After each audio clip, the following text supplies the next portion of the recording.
Alrighty, we are live. We have significant news. As many of you have likely heard, the first EF5 tornado in 12 years was the Enderlin, North Dakota tornado. This has shocked the world, especially the weather community. But there's a lot that obviously needs to be discussed about this. Lots of controversy, can't even speak, surrounding all of this, just information that we're getting here from the National Weather Service. But once again, the Enderlin, North Dakota tornado has officially been upgraded to an EF5 rating, and so we're going to be here for an in-depth discussion and kind of analysis on why this tornado was upgraded. And I will be doing a full documentary likely on this tornado, but we'll be going through all of the streams that were that happened, at least to cover this tornado, which will include mine. I was live for this tornado. Again, this occurred on June 28th, 2025 of this year. This is the Enderlin, North Dakota tornado. This is the stream where it all happened. So this was the derecho that we had in North Dakota, where we also had those prefrontal supercells, again, that ended up producing those violent tornadoes. And this is the stream when it all happened. So a lot of you are probably familiar with this stream. We were live for 2.5 hours on this night. I mean, we're only a couple minutes in. I mean, look at this massive tornado Freddy's got on the ground. I don't know if you guys can see that, but right here. Again, this is just the beginning of that day. This was a pretty crazy day. Obviously, it was a moderate risk, but the thing is that I believe the tornado did not occur in the moderate risk area. In fact, I think it actually occurred in a pretty small area. But let's look at, hold on, NOAA Damage Assessment Toolkit. So this was one of the first information sources that gave us the news again, that broke the news about this tornado being officially rated EF5. Obviously, we did see a tweet come out from the National Weather Service. Let's see. Let's go to June 27th to, we'll do June 30th and hit submit. Okay, and so here we go. Again, this was a very small damage path. I don't know if I talked about that yet, but that is definitely something to be, to make mention of. You know, if I could find it, that would be great. Or no, excuse me, it was the 20th. Okay. I put the 27th. So let me fix that up for you guys. And submit. There we go. Alright, I see it now. So again, this tornado occurred in southern North Dakota. Yeah, it was June 20th. This is the path that it took. Again, very, very interesting path there. Pretty much due north for most of its life. It began moving slightly to the northeast. It touched down just south of Liberty on 58th East, 58th Street East. And so the first damage indicator was EF0. Obviously, large branches broken here, so we don't have any images from that. Now, I want you to notice how quickly this tornado grew in size and strengthened. Because literally we went from EF0, very low end EF0 damage indicator, to now we have an EF2 damage indicator. So we have hardwood trees, trunks snapped. Okay, so that supports a damage indicator of obviously maximum winds of 120 miles per hour. So that was within the first couple minutes of its life, and this at this point was moving into 57th Street, just to the east of Liberty, North Dakota, and then finally we get our EF5 damage indicators. Look how quickly this tornado went from an EF0 to EF5. That is very violent nature there, to see a tornado go to such strength in such a little time. Again, it literally just touched down and then pretty much intensified immediately into EF5 tornado. So what the official damage indicator says here is that there was a tipped loaded car.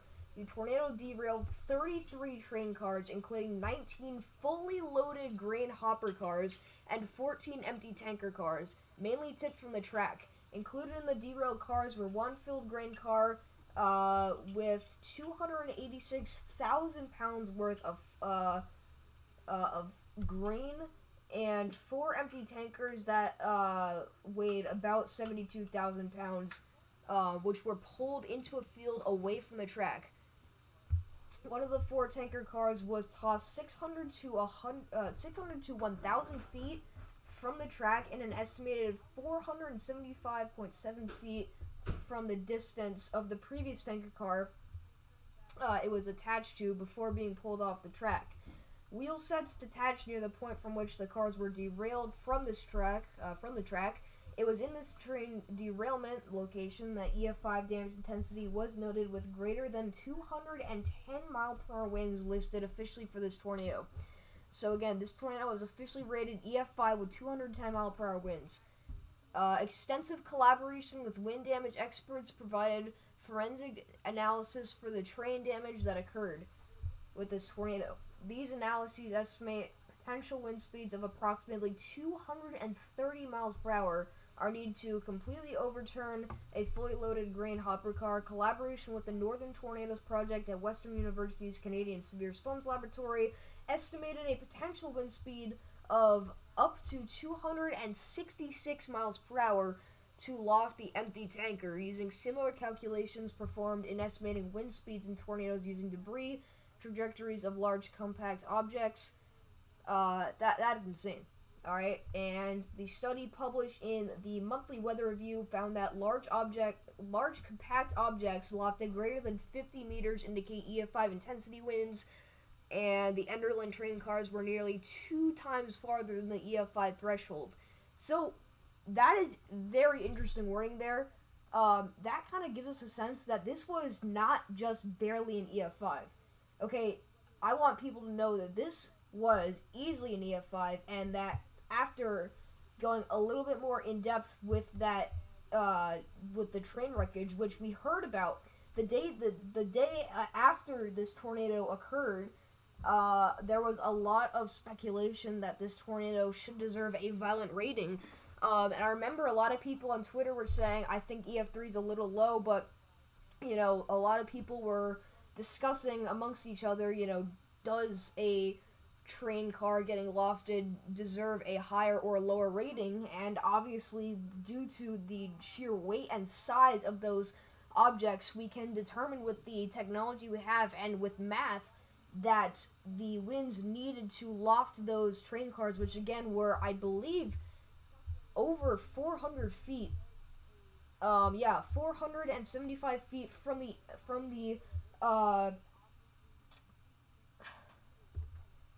to loft the empty tanker car 475 feet. I mean, that is just insane. So again, this was not a low-end EF5 tornado, if you will. This was easily an EF5 tornado.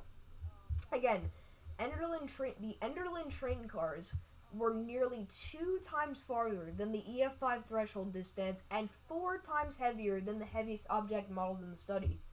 That is insane. And that is the last sentence that they use, okay? So that is the official EF5 damage indicator. This is a drone shot from Aaron Rigsby, so all credit goes to him. Congratulations to him, obviously, for the huge achievement here, again, with the EF5 rating. But this is just one photo here of the train damage. Again, you can see all of these tankers and stuff, these weigh hundreds and thousands of pounds, so you gotta remember that. Okay, but this is just a little view here of the damage. So that is the first damage indicator. This is the second one. This has the same wording here. But this is the second one. We should have another. Yeah, okay, so this is another image here. You can see the wheels. Look at all the wheel sets from this train completely derailed.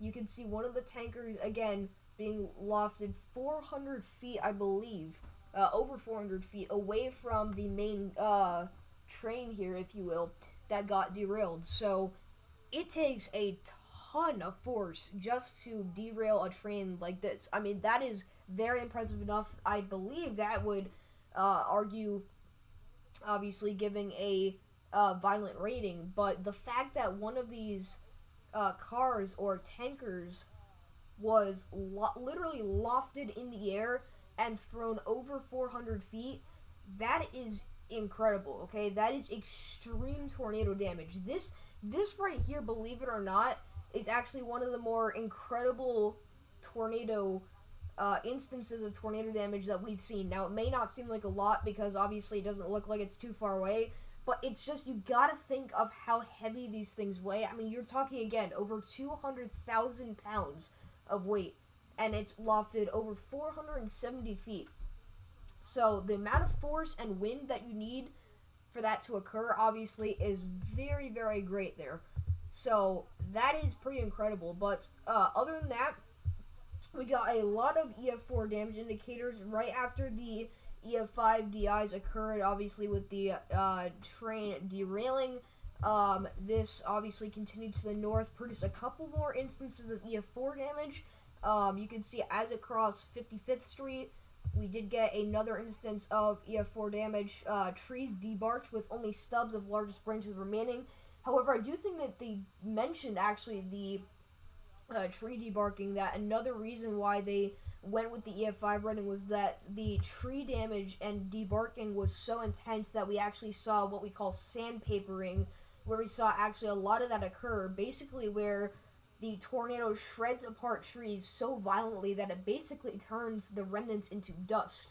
And so that is obviously a huge reason why they still went with the EF5 rating. But yeah, this was an insane tornado. This was one of the highest rated EF5s, equal rating to El Reno Piedmont. Yeah, I mean, this genuinely was one of the strongest tornadoes of all time. I think that we can say that without a doubt. But this was one of the most incredible instances of tornado damage that we've seen, possibly even ever. But again, just the amount of weight that and force needed to throw those train cars that far was obviously just incredible. But I'm very happy and glad that we're all here to discuss this, because obviously this is huge news for the weather community. Again, this is the first EF5 tornado in 12 years. This has broken the drought. All right, but here is a more solid and more well-known kind of type of damage indicator for an EF4 here. So again, this is another EF4 DI. This is a 180 mile per hour EF4. This was, I believe, I don't know when this was given, because I know initially this was rated an EF3, but what the reading here for this says is that destruction of engineered or well-built constructed residence with a slab swept clean. So I mean, that's pretty much as high end as it gets there for a EF4 rating. Here's another one, all walls collapse, so slightly lower again, 170 miles per hour. So, very consistent tornado. It's not like we just saw those derailed cars and nothing else. This was consistently a extremely violent tornado, really through the first half of its life, and it still did produce quite a few EF2 plus damage indicators. We actually did get a row of EF3 damage indicators towards the very end of its life, which I do find pretty impressive there. It did actually manage to collapse metal truss towers, which ended up giving this tornado, again, that EF3 141 rating. I believe these were actually the initial maximum damage indicator points. I believe it was actually, yeah, I do remember that these were the damage indicators that gave this tornado the initial and preliminary rating of EF3, again, which would be a couple months later upgrade to EF5, which is pretty unbelievable just thinking about the jump that this tornado took in rating. But it was electrical truss towers, like the very large towers. We can actually look this up. Well, I don't know if we might have a photo, actually. A photo would be great, but I believe we had a row of truss towers, and the tornado at this point grew to over a mile wide, so it was actually able to knock down multiple truss towers at once, and I think that's why these are all perfectly in a row, is because it was able to knock down all three of these, and that shows how wide the wind field was and how it wasn't just confined in one singular vortex. Like, it was just a very large area of, obviously, extreme tornadic winds. This could become the highest rated tornado on the F scale ever. I mean, it's definitely up there. You're talking about, El Reno, Piedmont. I mean, those kind of tornadoes, obviously. You're talking about the strongest tornadoes of all time, so it's pretty crazy. Yes, that is something that, obviously, we went over a couple minutes ago, but one of the interesting parts about this tornado is the fact that this, an EF5 status, very, very early in its life. I mean, literally within the first couple minutes of its life, it's 2 DIs for EF5 status. Again, 210 mile per hour DIs here. So it literally produced 2 EF2 damage indicators, and then a couple minutes later produced one of the most extreme instances of tornado damage that we've literally ever seen. Again, this is the greatest image, or the best image of the damage that we have as of right now, and I believe that, I mean, you can see obviously this tree line completely shredded, but there is actually some ground scouring going on here, so you can actually see the path in which this tornado took. Again, just, it amazes me how it managed to literally derail this entire train car. So, unbelievable stuff. And, again, we also did have while that cell was moving off to the north, a second cell followed up behind it, and actually, this was also a wedge tornado. You can see it's very wide in size, but it actually took a very similar path. This was rated EF2, but it was a very, very strong tornado. Produced some pretty extensive and extreme tree damage. So, again, that is insane, but that is the story of how this tornado did actually just now, again, today, get that EF5 rating. Again, upgraded by the National Weather Service, but huge thanks to, obviously, the crew and teams that went out there to survey the tornado and construct that analysis and math. So, this row opens up a major window for several other tornadoes to be upgraded to EF4, even some at EF5. Yes, that is definitely a big topic that we also need to go over. Mayfield, I see that you've listed first there. That is a particular tornado that a lot of people are mentioning because there was a couple of train cars. I don't know if it was just one, but they were of, I believe, maybe it was green, but there were cars that were thrown uphill in the Mayfield tornado, and obviously there were a lot of extreme cases of homes being swept clean, so that is obviously a major contender for another tornado being potentially upgraded to EF5 status. So could this be the start of a major project by the National Weather Service? That's definitely possible, but I really would not be shocked at all, honestly, if we did see another tornado get upgraded to EF5. It's entirely possible. Am I saying it's going to happen for sure? No, but I really do think that this could end up leading to a major movement here in these tornado ratings. Alright, so very good news for sure. My grandma in California saw the news and apparently said what day it was. She thought it was today. I think a lot of people saw it. I think I'm just gonna go on my own, Sam, but I might be able to call later tonight.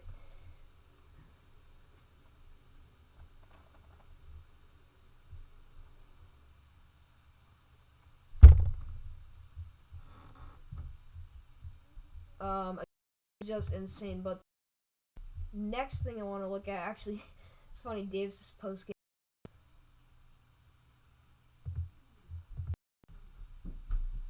Again, this is just unbelievable. Shortest tracking EF5 ever.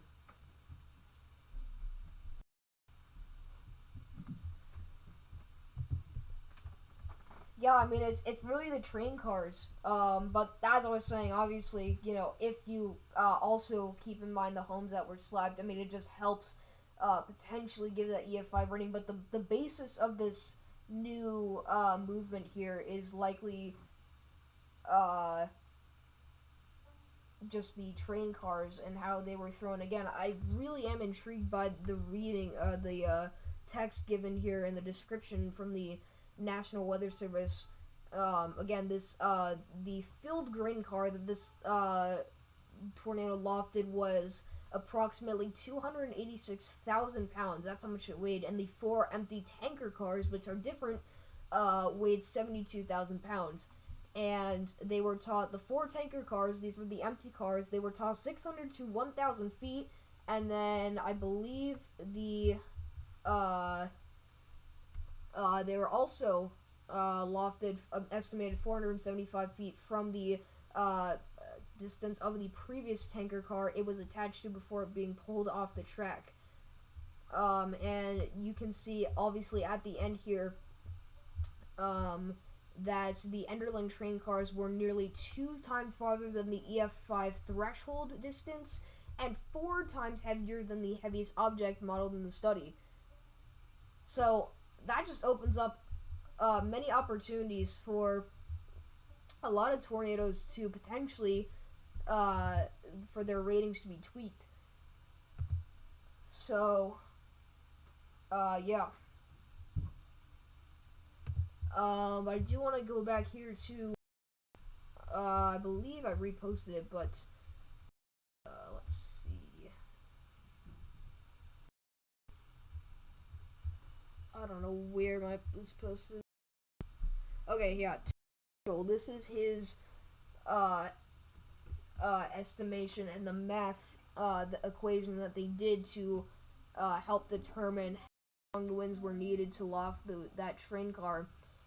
Again, he was part of this analysis and study, but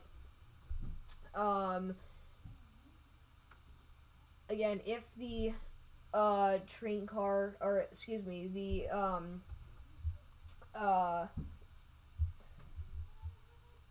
tanker, the empty tanker, I believe, again, supported extreme tornadic winds, but if it was full, obviously with the full of grain, then we could have had winds of up to 238 miles per hour. Again, that is an estimate, but that is just an insane stat there. Again, that is 294,345 pounds, which is just, I mean, that's insane.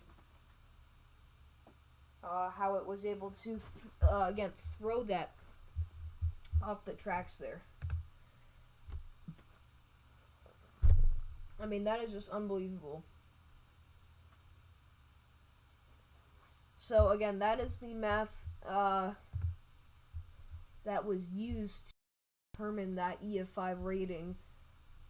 I mean, it's just unbelievable stuff.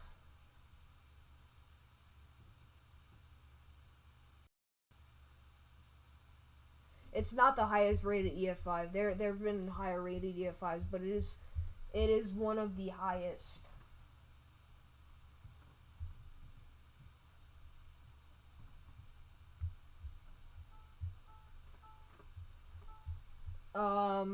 Again, that is just, I mean, crazy stuff. And so now I do want to look at the portion of the stream that we use.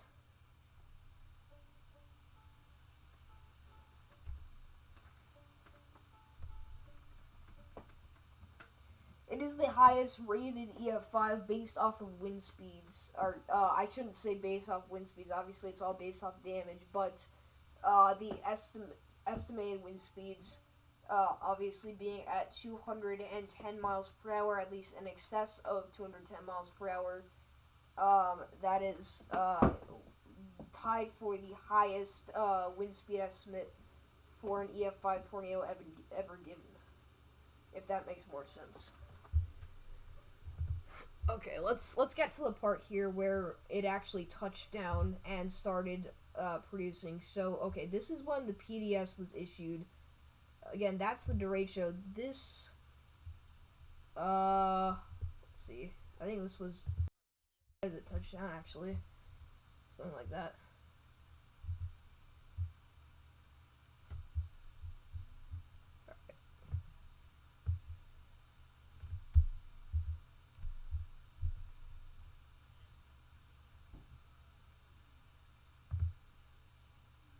This at all, but all hazards event has been ongoing. Maybe seeing giant hail. I know it's towards the end of the event, or at least the stream. This goes Ellendale and Oaks, so you guys got to get ready for 60-mile-per-hour winds. Oh my goodness, where I can't find it. Yeah. Oh my gosh, it's 100 mile per hour. Just okay. Wow. Severe. Is that just a big 100?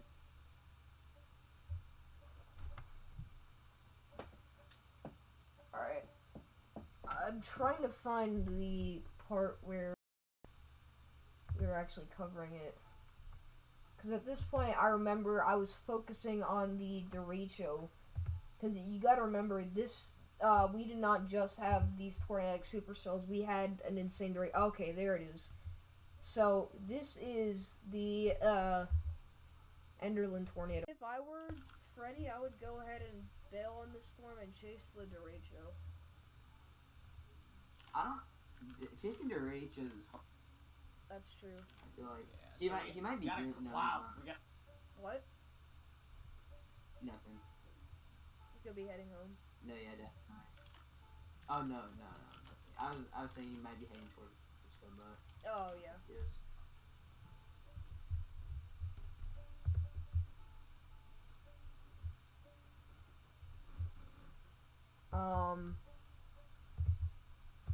Skip ahead a few seconds here.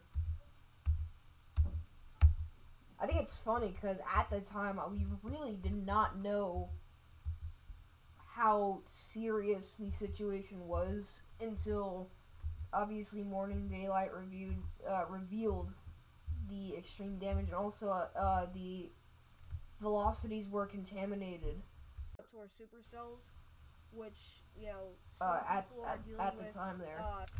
Again, this is your tornado down here moving up into Enderlin. Still these supercells, while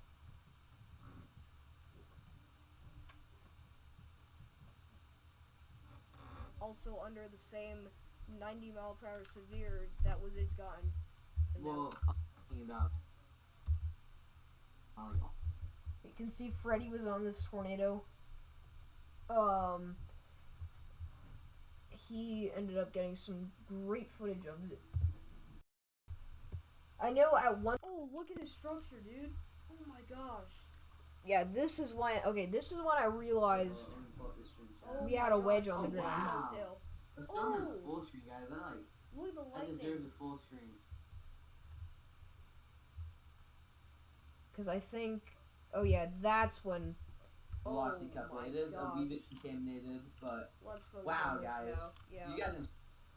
Again, this is, let's see, we can match this up with actually where it passed. So Enderlin, okay.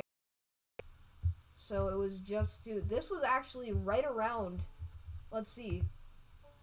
Wow, okay, this was estimated to be this was just after it produced EF5 damage. So this was, at this scan here, this is right around when it was at EF5 intensity. Again, slightly contaminated velocities, but as it was going in between Enderlin and Sheldon, this is when it was estimated to be at EF5 strength. Sheldon, you guys gotta get to your safe spot. You guys and Cobran too. Sheldon and Cobran, you guys gotta get to your safe spot. Again, Bye, significant. bye, Dominic. Have a good night, dude. Thanks for joining. I appreciate all the support you give me, bro. Oh my gosh, Good luck. dude! Look at the inflow jet, and then just the striation.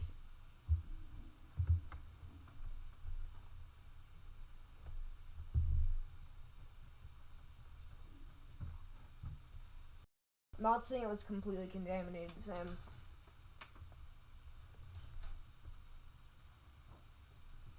I don't know how you can say that that's not slightly contaminated, but You gotta get to your safe spot. again, I mean, this bye, was just an absolutely unbelievable Dominic, have a good night, tornado. Thanks for joining. I appreciate all the support you give me, bro. Oh my gosh, Good luck. dude! Look at that. So, yeah, spot is get to the. Make sure But you again, don't that get- is right around when it was producing EF5 Jackson, damage. That was a little after, so we can actually, you know what, let's pull this up. Yeah, the CC was even more contaminated.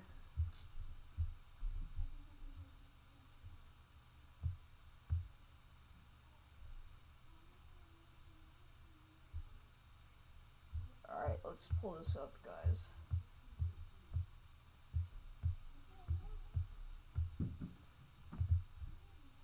I don't think they're going to upgrade it again, Weather Warrior. I mean, if you think that that's how strong the winds inside it were, I mean, obviously, without getting that official rating, then I guess that's possible, yeah. But if you're saying that you think, you know, they're gonna actually issue the 270 plus tag, then, I mean, I don't think they're gonna do that, obviously, so. Okay. This tornado occurred pretty late, if I recall, so. Dude, I keep thinking it was on the 28th. It was on the 20th. Dude, look at that derecho, though. Alright, that's the supercell that produced it. Oh, we're actually not far behind. Perfect timing. Oh, oh wait, that's actually perfect. Okay. Let's look at velocities. Yeah, so right around here. So we can actually go a little bit farther in time. You know what, let's go to like 12, 20. I don't know how many scans I'm on. I think we'll get a couple out of this. It took a while, but really once the velocities became a little less contaminated, that's when we really knew it was a extremely serious situation. Again, me and Jesse were on call at the time. We were like, alright, we gotta watch the cell. Not sure if those are just contaminated, but those could definitely be some strong velocities. Sure enough, obviously that's turned out to be more than true. Again, just unbelievable. Oh, I'm stupid.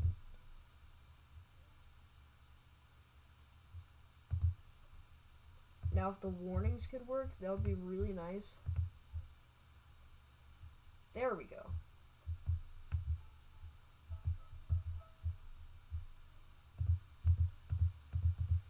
Okay, so this is the tornado at its peak right here. Again, you can see finally those pixels. I mean, look how tight that is, guys. That is as textbook as it gets. I mean, if you measure that one pixel alone, again, 132 miles per hour going one way. I mean, that is just insane, and you can see how condensed that is, and this is not contaminated. I agree, Sam. I'm just saying that the previous velocities were, but I never said that this was contaminated. Okay, this is contaminated, but again, that gets cleaned up a little bit more. Unofficial rating is 266, so the fact that I moved over at 200. Yeah, I know the estimated winds were 266 miles per hour just due to the size of and weight of those train cars and how far they were thrown, but the official rating was EF5 210.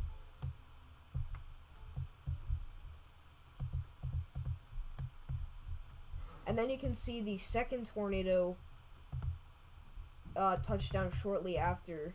I guess we don't have enough scans for that. Because it would have, yeah, you could start to see it right here, because at this point, the Enderlin tornado itself would obviously track right through here and occlude to the north, and then following it would be the second tornado, which would be the EF2, which also was a wedge, and I know a lot of people were on that one. Because I know there were a few people that were doing search and rescue, obviously looking for people that maybe needed help, but there was a second wedge that followed up, and a lot of people did think that that one was also potentially violent. But I think obviously the more clear tornado was Enderlin.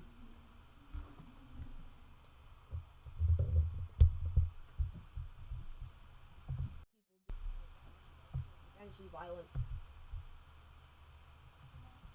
But I think obviously the more tornado was. Sam, my mic is perfectly fine. If you have a problem with my mic, then you can leave the stream if you want. Anyways, again, it's we're very thankful that obviously it didn't go into Sheldon or Enderlin directly. Even if it did, obviously they're not crazy populated areas, but I mean, this is obviously a very significant couplet that you obviously never want to play around with.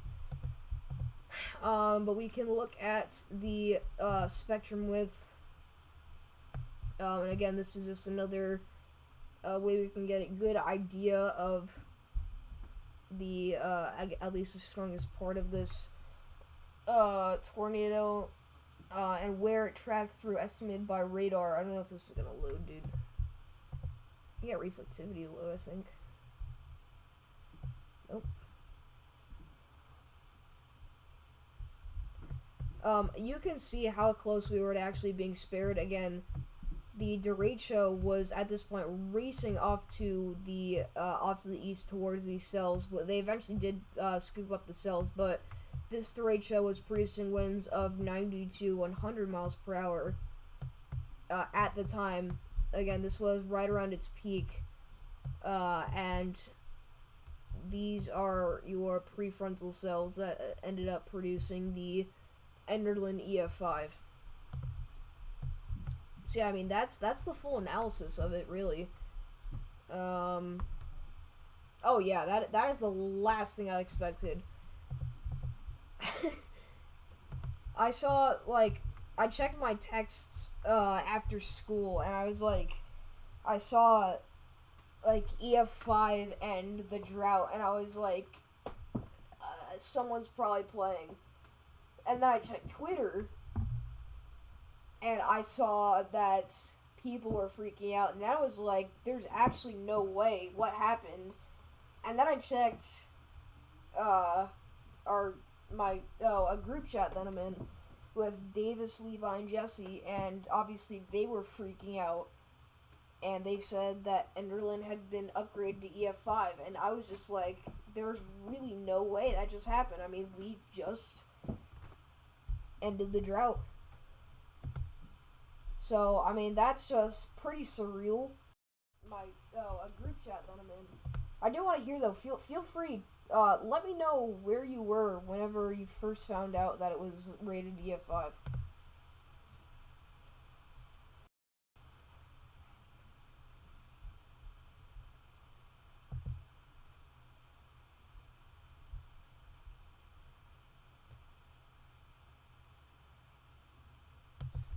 Yeah. Going back to what Kevin said earlier, again, this definitely could end up leading to the event of many more EF4 high-end EF4 tornadoes getting upgraded to EF5 ratings. Specifically, the Mayfield tornado, I think, is a really big contender for that to happen. And it's really all about these train cars and those heavy objects, those loose heavy objects, again being lofted. This new study that National Weather Service survey teams are doing to look for more extreme cases of damage. So we'll see. You were in biology, and my dad sent me a Reed Timmer link to his Facebook, and that's how I found it. That's crazy.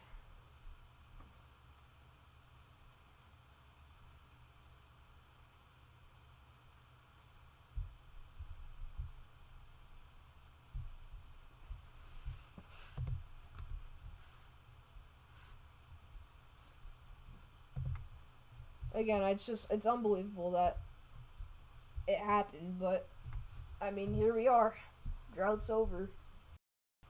But all in all, 2025 will officially go down in the record books. Obviously, it's one of the most prolific and extreme tornado seasons of all time, severe weather seasons. I mean, this was obviously one of the most violent severe weather seasons that we've ever seen. But let's look at Davis's stream here, because obviously he had covered this. I think. Oh yeah, we're not far enough yet. June 20th.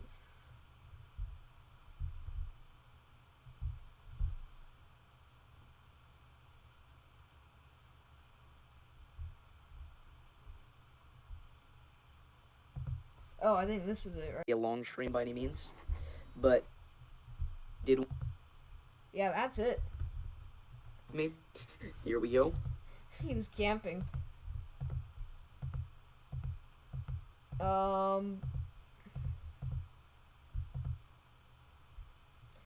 It's kind of hard to see on this stream, but I mean, look at that couple, dude. That's just insane work. God. I think the stream's cutting out, actually. Alright, sorry about that, guys. I think the stream cut out for a second. What's up, Tornadic Rebel? Make sure you guys hit that like and subscribe button. Again, we were here covering this tornado from start to finish. We also covered the entire derecho event that ended up producing wind gusts of over 100 miles per hour. So, I mean, that's some pretty insane stuff. I would say that's definitely one of the most successful streams we had all year. So, again, we're going to be doing that for the next couple years. Just giving you guys the best coverage we can for tornadoes. But once again, if you haven't already, please be sure to hit that like and subscribe button. So, yeah.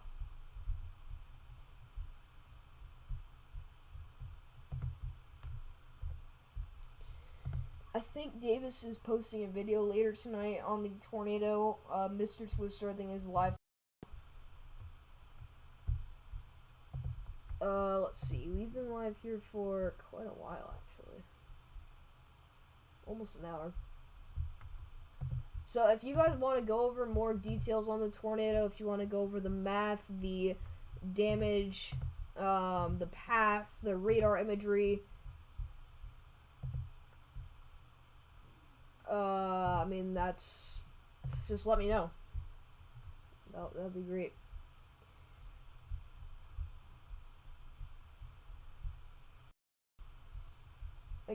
Absolutely unbelievable.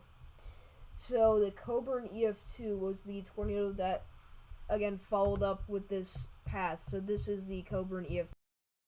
Came very close to the path of the Enderlin tornado. And then we also did get another EF0 in Sheldon. Again, radar estimated that the tornado was a little bit closer to Sheldon than it actually went. But thankfully, obviously, it missed a direct impact, but still ended up, obviously, producing EF5 damage. And you can see a couple other tornadoes, again, left behind by that derecho that we had, just so significant. I mean, it was a crazy, crazy day.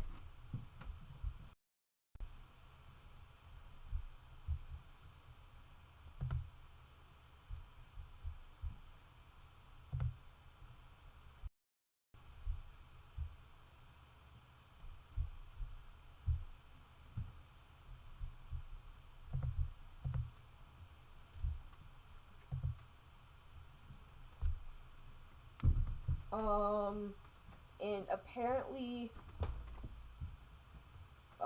trees with attached root ball displacements were noted, including one where the original location could not be determined. Wind damage experts analysis helped determine the damage at the farmstead number 2 to be complete destruction, with the foundation considered to be swept clean and debris swept downwind and scattered. Again, that tree debarking and sandpapering is just insane.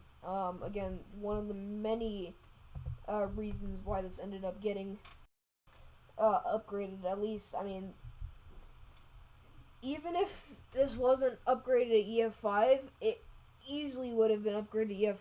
You also had significant house damage. You have multiple homes swept clean slabs, and then the sandpapering of the trees, which is just insane. I mean, you can't comprehend how destructive and extreme that is.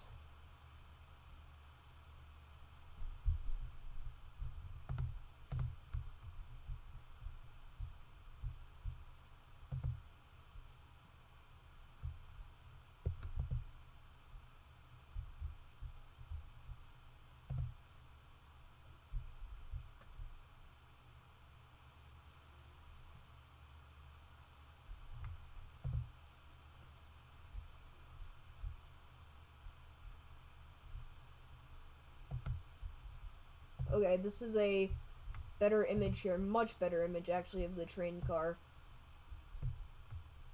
So, I don't know who this is from, but this is One Dumb Shark Thing on Twitter. This is the photo he provided.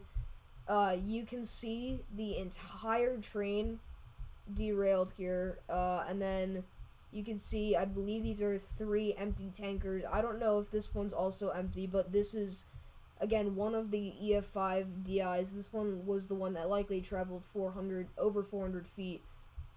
Yeah, 475 feet. That should say 0.7, but again, that is just another perspective of how incredible this tornado was, and it just gives you guys a clear idea of how far exactly that tanker traveled. Again, over 200,000.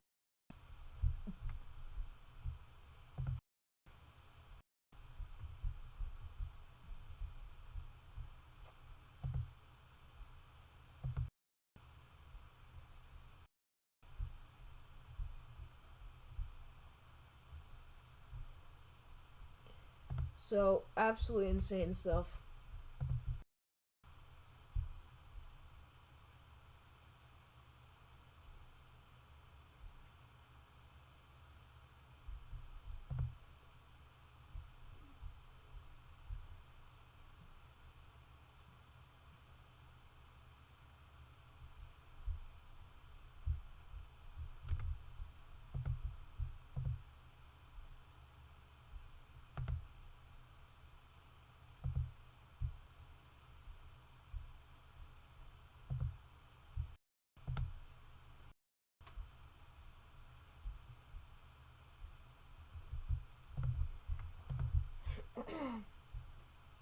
Fun fact: 68 years to the day prior to Enderlin, EF5 was a Fargo F5.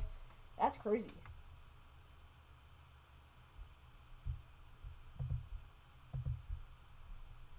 It's wild work, Airborne. I can tell you guys that is not a factual statement.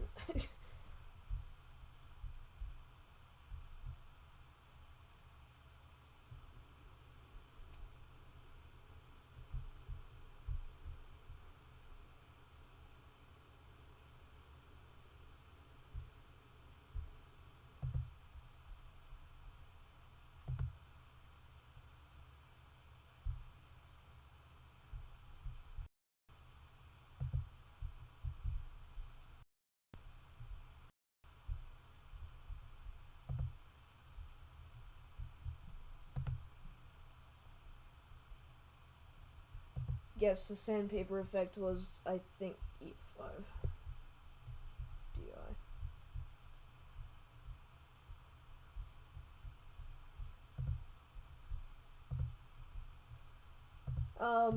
So yeah, I mean, the drought's over. It really is. I mean, that's all I gotta say. Again, this was likely one of the stronger tornadoes that we've seen, possibly of all time. Again, tied for the highest rated of all time. Just historic stuff. Again, the drought is over. We officially have an EF5 tornado in the last 12 years.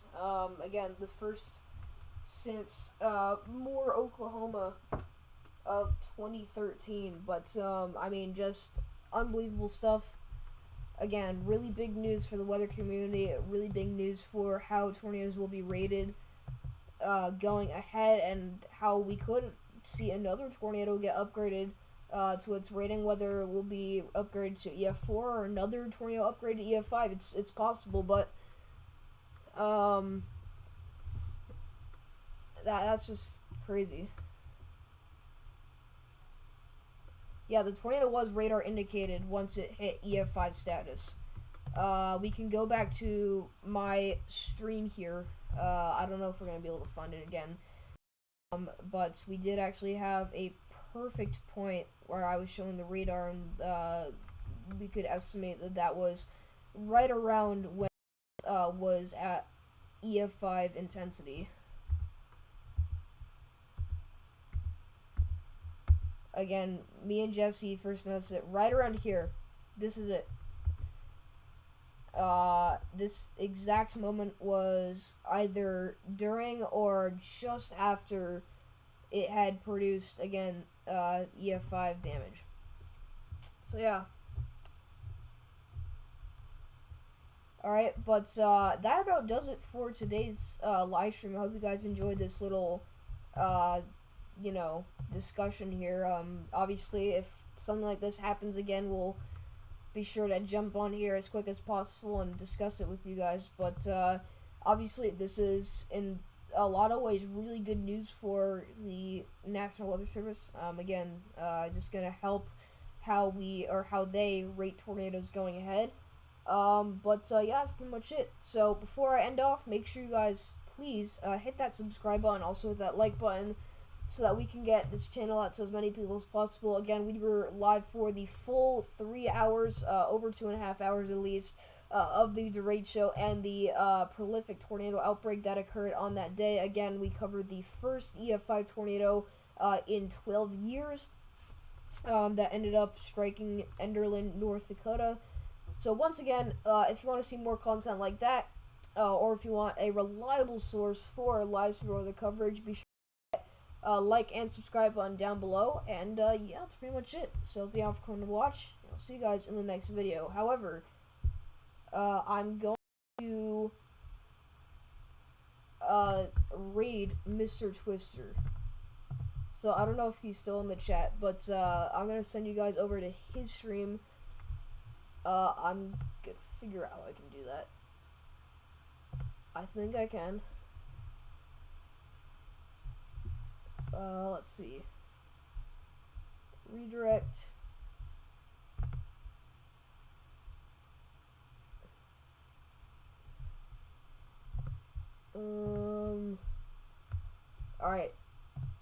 I got you, dude.